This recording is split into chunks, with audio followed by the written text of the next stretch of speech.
Well, I didn't go to the dyno.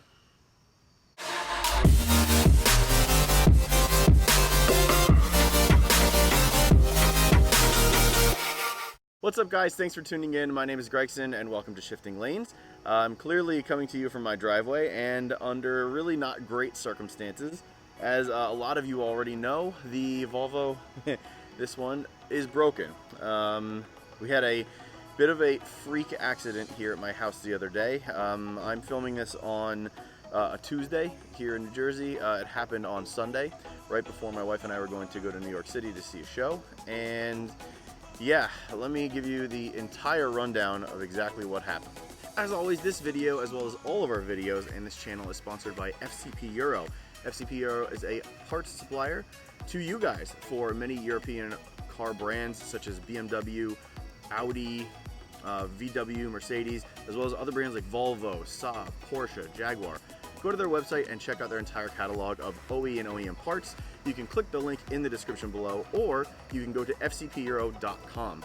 Browse their entire catalog and make sure you check out their lifetime warranty on any wear item that you purchase from them, and any purchase you make from them that's over $49, you get free shipping.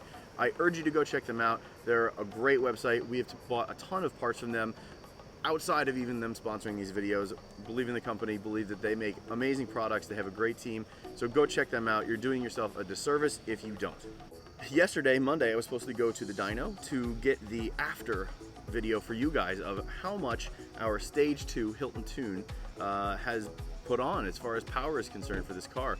The last video that I made, you can see right up here in this card, is me doing sort of a butt dyno, which was basically a reaction video of exactly what I thought the tune was giving the car. It feels a lot faster. It definitely feels quicker off the line. It pulls harder through all gears, so it definitely would have made a lot of power. We're still going to do that video just after all this gets fixed. But what I wanted to do was kind of take you through exactly what happened here, because these weird things happen to these cars, and I wanted you to come along on the journey with me. The whole thing of this is to make this a BMW E36 M3 killer, but also to give you sort of an insight of how everything works on a YouTube channel and how our lives kind of affect everything. So this is part of that journey. These cars, two of my cars, crashed into each other. So it's Sunday. My mother-in-law was here. I was reshuffling a bunch of cars. As you'll see in a little bit of B-roll that I'm about to show you, my driveway is a little narrow and not very long. It's maybe 3 car lengths end to end and 2 cars wide. You can't fit much more than that. There's also a 2-car garage, which is behind you guys, which you're probably seeing right now. What happened was I was reshuffling the cars so that my mother-in-law could go Monday morning, kind of just roll out of here. She was in the garage. I wanted to have my car in the garage so she could have first spot at the bottom of the driveway, ready to roll in the morning. What happened was I was moving cars in the street, and here in my town in New Jersey, you can't park on the street from 2 a.m. to 6 a.m. each night. They will ticket you outside of your own house if you do that. This is rural New Jersey. I think it's a little asinine. It's usually a city thing, like in New York City, Chicago, whatever. But that's neither here nor there, and a story for another day. So everything had to be basically in the driveway. As I was pulling my Subaru WRX into the garage, I hopped out, I engaged the parking brake, and I went down to get the Volvo, which was sitting right over there in the road. What happened was I went to the Volvo, I looked up the driveway, and the Subaru was rolling right at me. So let me show you exactly where that happened.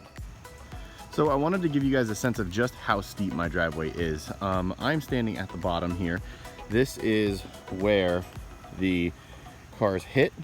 The WRX came from the garage here and rolled all the way down and smashed the Volvo here. On the other side of the Volvo, right here, was where the Aston was. So it is by some minor miracle and the grace of the car gods that the Aston was not hit. I'm at the bottom of the driveway. I'm gonna try to do this and get on the ground level so you guys can see just how steep it is. So that's the ground level here.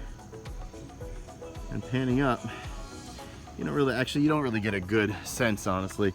I mean, I'm 5'6" and I'm standing at the bottom here. My head is not even close to getting to the bottom of the garage. So it's a good, 6 feet up from the road here to the garage, but the WRX came out of there, rolled all the way down the hill, and smashed the Volvo here. And that's where you see the front end damage. And that's what happened. The rear right corner of the Subaru impacted the Volvo here. And that's where she sits. Alright guys, honest to God, this is the first time I am opening the hood.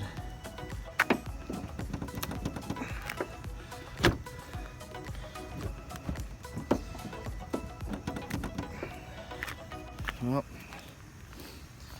it's open a little bit. Looks like I can't really see much in there. You can see a little bit. Looks like there's stuff pushed back, obviously.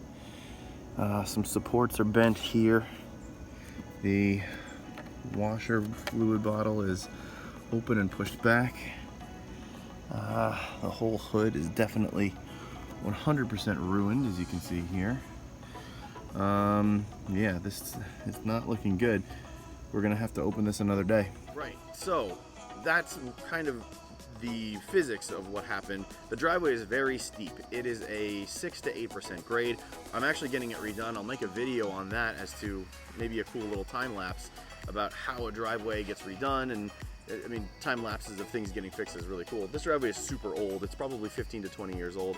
So that is neither here nor there, but it's very undulating. So what happened was the Subaru came out of the garage behind you guys, turned and hit the Volvo and impacted here with its right quarter panel, and that's the end of the story essentially as far as how it happened. My Aston Martin was parked right over here, and like I just said, it was a miracle that it didn't hit that. That would have been a far worse scenario from a monetary standpoint. So I'm actually glad it turned out the way it did. And in a roundabout way, the Volvo kind of saved my life a little bit. If I didn't see that Subaru coming at me and I walked into the road and there was no car there, the Subaru would have hit me and likely run me over. A lot of questions that you guys probably are wondering. Where do we go from here? Well, I considered parting this car out. I considered totaling it out. But I'm not going to do that, because this car deserves better than that. This is the second Volvo we've had sort of a crash with. I never backed into it. That was not a big deal. That was, you know, neither here nor there. Insurance covered all that, and we've actually did it on the cheap. So that was totally fine. This is my fault. So I cannot let this car go out like that. It deserves so much better. This is one of the coolest, rarest, best shape, apart from this, wagons in the entire country.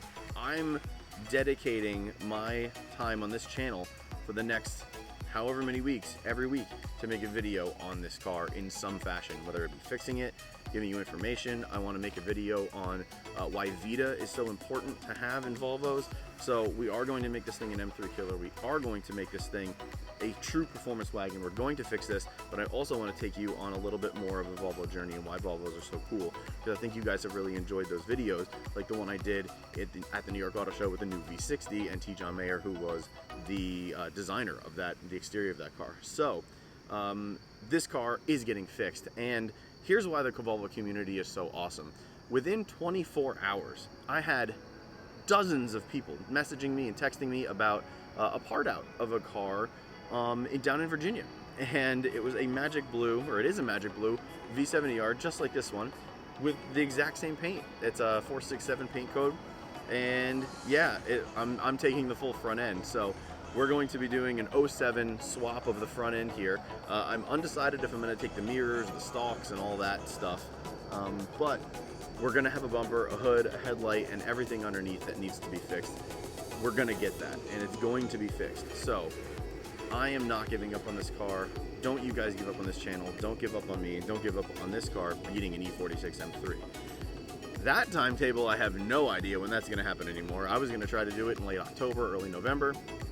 But with this, I don't know when that's going to happen. I'm still going to try to shoot for November. There is an autocross here in New Jersey. If you don't know about autocross, you should go check out some of the other videos on this channel about our project Subaru BRZ. So we're going to take this to the last autocross of the season and see if we can beat an E46 M3 there. We're going to make this a true performance wagon. So good news, it's not going anywhere. It's not getting totaled out. This car will get finished, and it will live again on this channel. So that's pretty much it. I hope you enjoyed this video. I mean, I didn't really enjoy making this video. I hope you enjoyed it to the extent of explaining what happened. These freak accidents do happen. Don't let it get you guys down. You need to keep persevering if you're an enthusiast. If you have a project car and it's just been sitting, go back, do it. Keep making content, keep making videos if you do that on YouTube. Keep persevering at your project goals, because for every setback, you're gonna have so much more fun at the end of the project when it's done, and you'll get that feeling of satisfaction. And the journey is so much part of that fun experience. So keep grinding, keep doing it. We're gonna keep doing it, and that will do it for this video. If you liked it, please give it a thumbs up. If you did like this video, as well as check out some of our others, consider hitting the subscribe button. That really helps us out. And yeah, check out FCP Euro if you need some OEM or OE car parts. They are an awesome company. And the next part of this series will be me probably restoring this, as well as the interior of this car, because now the performance aspect is a little bit put on hold, maybe for a couple of weeks until we get this all sorted out. I also have a bunch of FCP Euro parts sitting on my front stoop. We're gonna do a live unboxing of those in a week or two when I get all the parts for all the go fast bits for this car. So that will do it for this episode, and thanks so much for watching, and I will catch you next time. See ya.